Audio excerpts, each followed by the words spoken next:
Hi, everybody. This is going to be the lecture recording for my absent day, which is today, although I'm speaking this afternoon on the 2nd of November.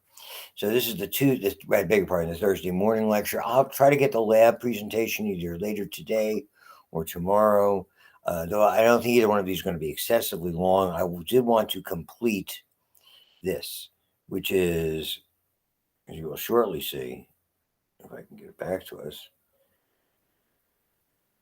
the lecture material from, if the dog lets me do this, all the the remaining portion of this, which is, I beg your pardon, uh, the immune system. Sorry for fumbling around with that, but I'm trying to get that, and the dog's walking in front of me.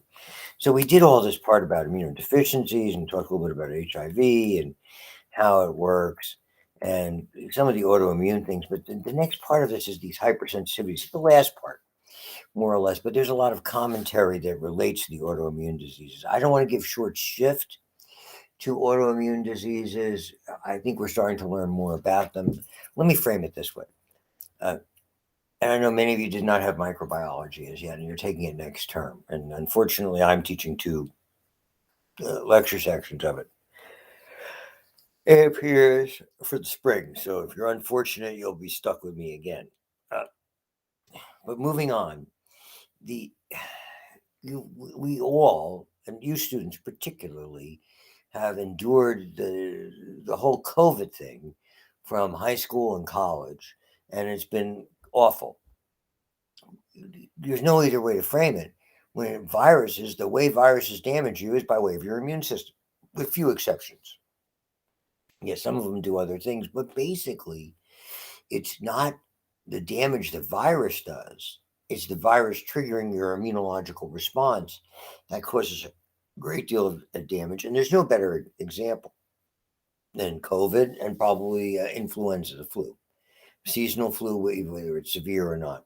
Basically, it's your immune system that's being provoked and doing amazingly difficult things in certain instances, particularly if it's a new virus, what we call a novel virus, and that's COVID, something that we have not encountered before, whether it's a mixture of a variety of different viruses that have somehow come together, or it's something that has been a mutation, and those are typically the ways that this occurs. They're all basically mutations. But so that's why this is so important. And we're familiar with hypersensitivities. By far and away, the one we're most familiar with is the immediate hypersensitivity, which is I've been struggling with today, which is allergies. When you wake up sneezing or with typical allergy type symptoms and runny nose, itchy eyes, and stuff like that. Pretty common that we've all experienced. So typically, as they frame it here, immune responses to perceived, otherwise harmless threat that can still cause damage because they're definitely causing damage, even if they're going to go away and maybe they're easily controlled by over the counter medications, the Zyrtec, Claritin family, other kinds of antihistamines, all sorts of things. And we distinguish them, as you can see, whether or not these are antibodies involved or they're T cells involved, which are a little bit more significant, and how they affect you. They affect you right away, is there a delay, etc. So we're going to look at immediate and subacute hypersensitivities and finally delayed hypersensitivities. Now, the fact that most of the instances for immediate or what we call type 1 typical allergies are relatively easy controlled or not problematic, the most significant member of this is one that can be immediately fatal, and that's what we now refer to as anaphylaxis.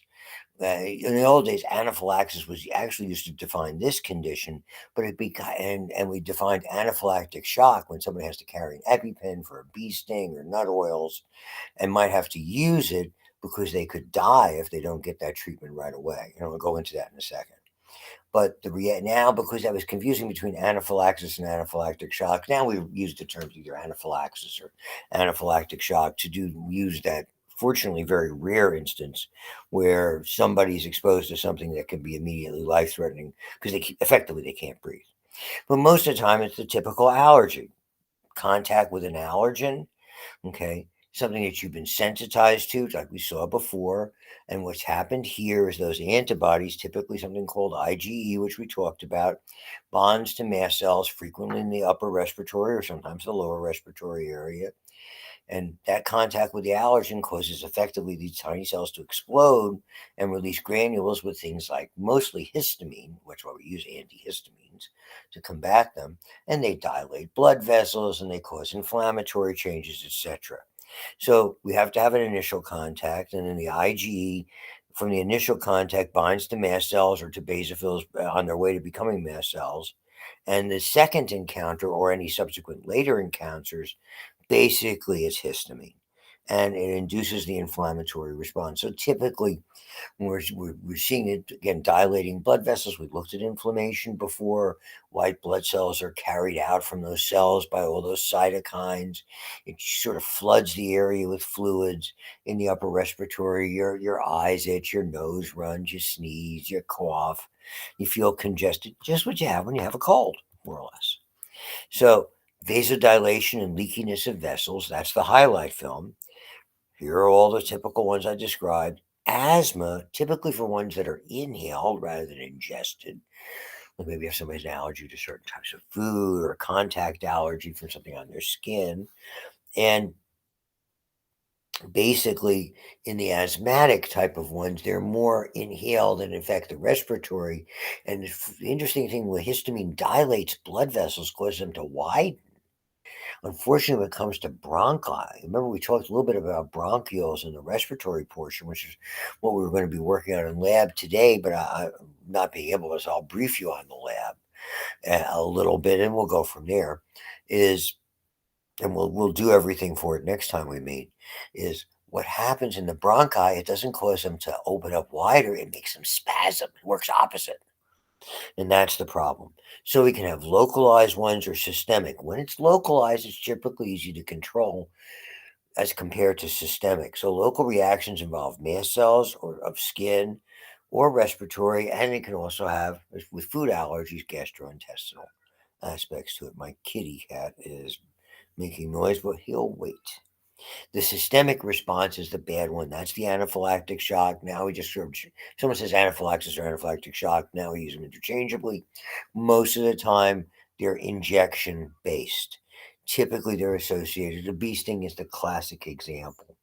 But again, nut oils are particularly problematic.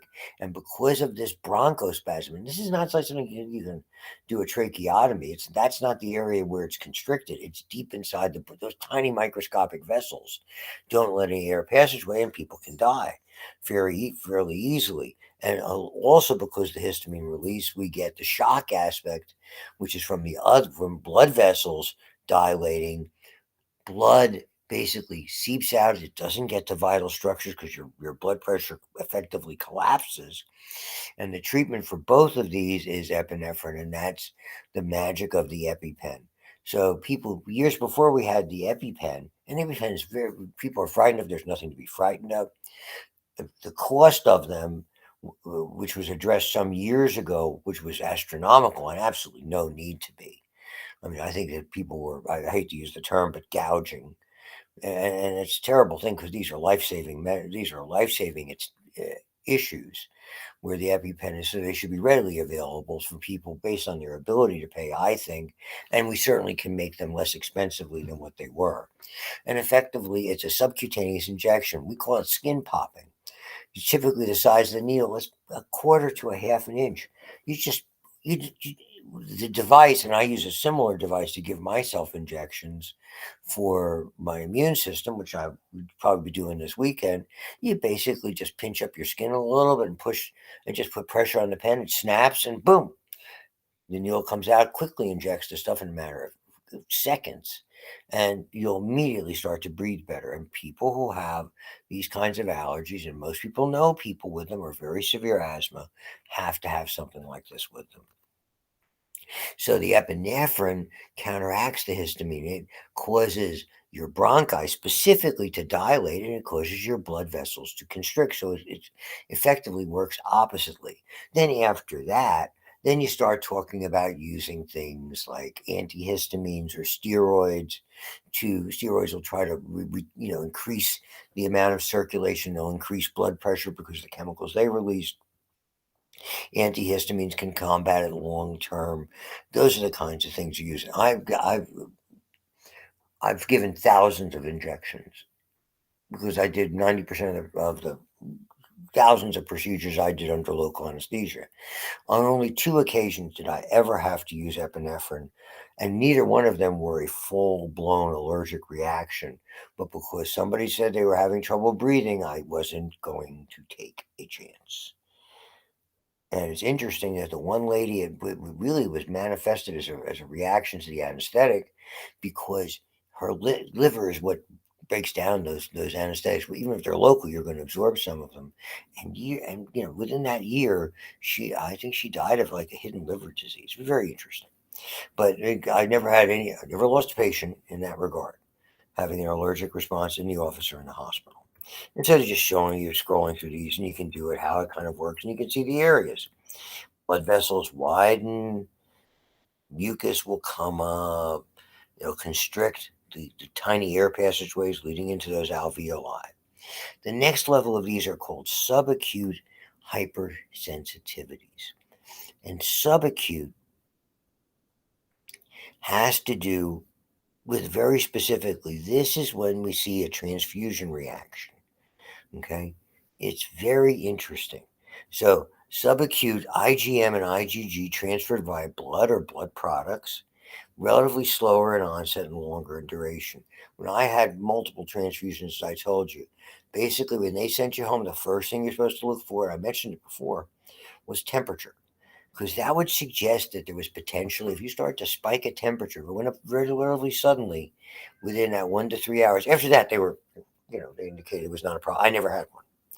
Antibodies and antigens in certain cells, and then you release these chemicals, and this is what happens with mismatched blood or even a partial transfusion reaction. Again, they're very good these days about dealing with the blood. The other one of these, and you can see this is the subacute hypersensitivity. They call it cytotoxic type 2 reaction. Not you have to know that. But for me, it's just understanding that one of these allergic reactions is similar to what happens when we may have mismatched blood, is this. This is the one I commented on before with the autoimmune disease lupus. Okay, antigens widely distributed in body or blood, and these complexes form, and they can't be cleared. Kidney would be number one on the hit parade, but they also land in different organs. That's what makes lupus, having intense inflammation, cells being damaged, white blood cells being released, is a very, very nasty. After rheumatoid arthritis, which is certainly caused by antibodies, this is another one that has a different mechanism. In rheumatoid arthritis, it's antibodies attacking joints and related structures in the body that have similar markings and forming complexes and damaging those structures. This has to do with these antigen antibody complexes. So it's antibody mediated, but the antigens are somewhat more often in the bloodstream. And there's ways you can diagnose it. And then and that's where the problem is with these clumps that your body can't phagocytize. They can't gobble them up, so they've got to accumulate someplace, and then they cause damage. And now, the most significant and the easiest context of this one, other than poison ivy, is the TB test. That's a delayed reaction hypersensitivity. Understand that tuberculosis, when it's in your body, it enters a cell. So it's a cell mediated immunity. Okay, it takes 1 to 3 days. And we've all got them, and if you're going to work in healthcare, you're going to get them with some degree of periodically.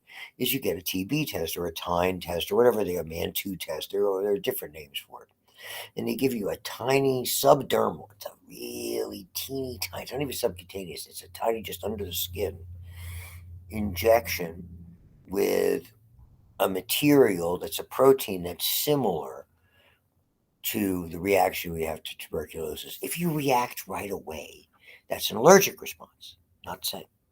It takes 1 to 3 days, typically 48 to 72 hours. So if we see an area reddening and widening that day, it's an allergic response.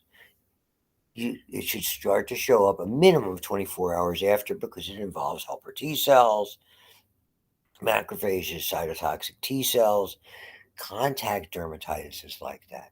Poison ivy is they're in the family of contact dermatitis. You come into contact with resins or chemicals, they absorb through the skin, and they take a little bit of time before your body becomes acquainted with them. So maybe somebody got a new pair of sandals and something they used in the tanning process on their bare feet, and your feet perspire. And then what happens is, then 2 days later, you'll see marks like where it is in between your toes and on top of your foot, where like the band is. That's a classic example. And poison ivy is a classic example of that.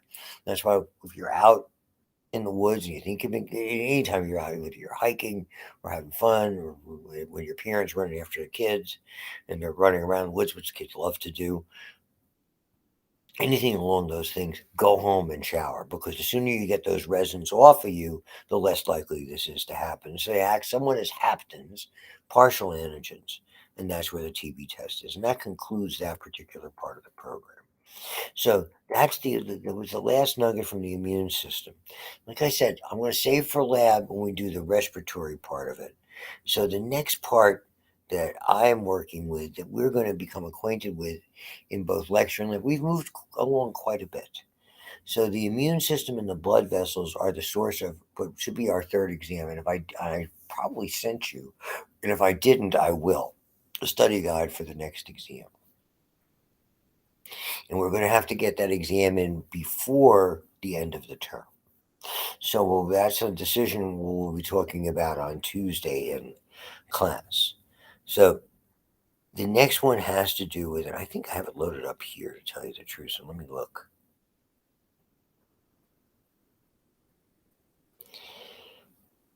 May not be 100% true. And a lot of chapters, not the one we're dealing with. I'll just introduce it to you in our nugget of time here.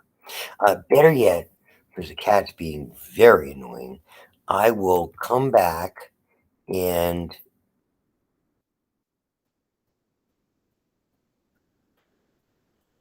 wrong one. Let me conclude this one here, and I will go find it, and everything will be much better when I get that particular thing taken care of.